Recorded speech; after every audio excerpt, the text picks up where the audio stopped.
ketok saja, tidak ada diskusinya, ya, tidak ada diskusinya.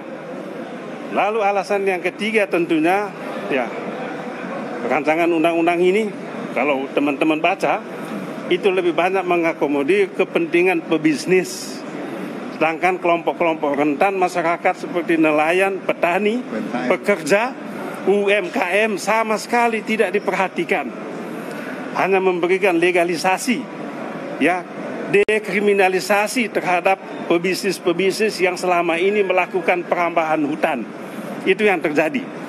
Ya, bagaimana kita bisa menyetujui rancangan undang-undang semacam ini? Maka kita menolak. Isu tenaga kerja juga kita minta supaya dikeluarkan dari rancangan undang-undang ini. Mengapa? Hak-hak pekerja sama sekali tidak diperhatikan. Yang paling nyata itu adalah ketentuan tentang pesangon. Pesangon itu sesuai dengan undang-undang existing itu 32 kali gaji. Ini dipotong. Pengusaha hanya tanggung jawab 16 kali. Lalu pemerintah dikasih tanggung jawab 9 kali. Tapi itu pun mekanismenya asuransi. Coba bayangkan melalui asuransi jaminan kehilangan pekerjaan. Duit dari mana pemerintah bayar itu? Situasi ekonomi sulit begini. Ini yang kita dari awal tentang ini. Jangan dong. Jangan manfaatkan COVID ini. Jangan atas nama COVID ini pengusaha-pengusaha ini, pebisnis-pebisnis ini memanfaatkan kondisi, kemudian memaksa presiden untuk mengesahkan rancangan undang-undang yang menguntungkan mereka. Setelah ini nanti akan ada PHK habis-habisan. Jangan lupa like dan subscribe sebelum menonton video selengkapnya. Rancangan Undang-Undang Cipta Kerja menjadi undang-undang dalam rapat paripurna DPR RI. 2 dari 9 fraksi menolak pengesahan, bahkan fraksi Demokrat walk out saat sidang. Setelah kita simak dan kita dengar bersama, maka sekali lagi saya memohon persetujuan untuk di dalam forum rapat paripurna. Bisa disepakati? Dewan Perwakilan Rakyat mengesahkan rancangan Undang-Undang Cipta Kerja menjadi undang-undang dalam rapat paripurna di DPR hari ini. Hanya 2 dari 9 fraksi di DPR yang menolak pengesahan RUU Cipta Kerja. Mereka adalah fraksi Demokrat dan PKS.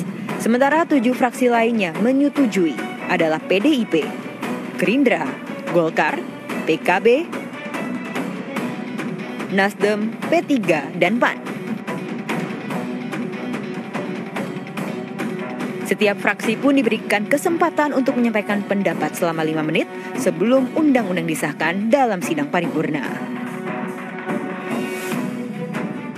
Seharusnya pengesahan Omnibus Law Cipta Kerja menjadi undang-undang dijadwalkan pada Kamis mendatang, tetapi dipercepat hari ini. Pihak Balek mempercepat masa sidang karena alasan pandemi COVID-19. Undang-Undang Cipta Kerja terdiri atas 15 bab dan 118 pasal. Pembahasan dimulai sejak 20 April hingga 3 Oktober kemarin. Surat Presiden RUU Cipta Kerja diserahkan pemerintah ke DPR pada 12 Februari lalu. Undang-Undang Cipta Kerja bertujuan untuk membuka kemudahan berusaha dan penyederhanaan izin dalam menciptakan lapangan pekerjaan.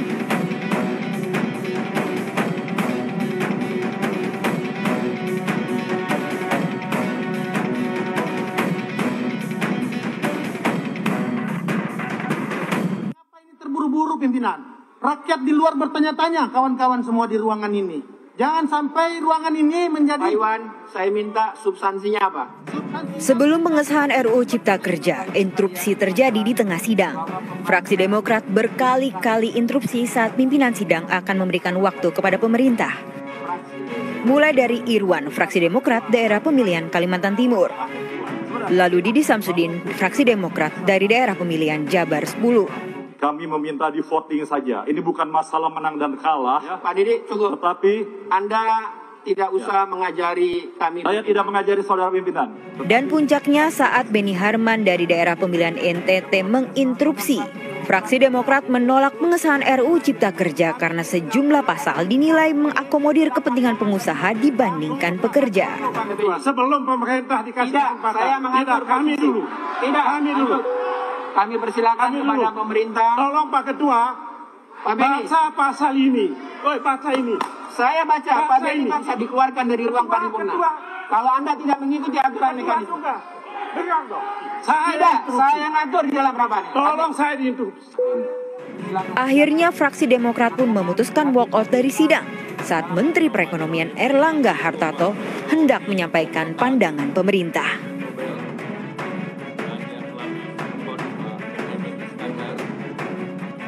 Saya bersama Bapak Ibu Menteri yang diberikan Pembahasan rancangan undang-undang ini hanya ketok saja, tidak ada diskusinya, ya, tidak ada diskusinya. Lalu alasan yang ketiga tentunya, ya, rancangan undang-undang ini kalau teman-teman baca itu lebih banyak mengakomodir kepentingan pebisnis, sedangkan kelompok-kelompok rentan masyarakat seperti nelayan, petani, pekerja, UMKM sama sekali tidak diperhatikan. Hanya memberikan legalisasi, ya, dekriminalisasi terhadap pebisnis-pebisnis yang selama ini melakukan perambahan hutan. Itu yang terjadi. Ya, bagaimana kita bisa menyetujui rancangan undang-undang semacam ini? Maka kita menolak.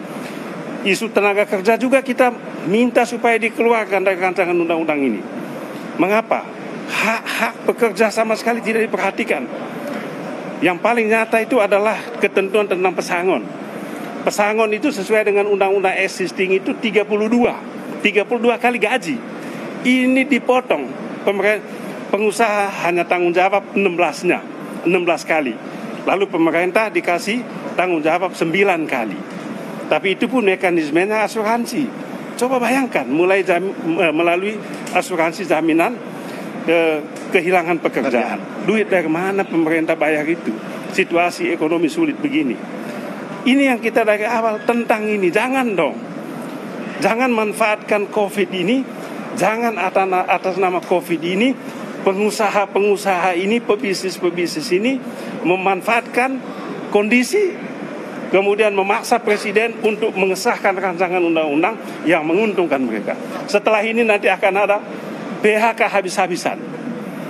Dan kalau PHK maka dengan undang-undang ini nanti pesangon akan dibayar jauh lebih murah.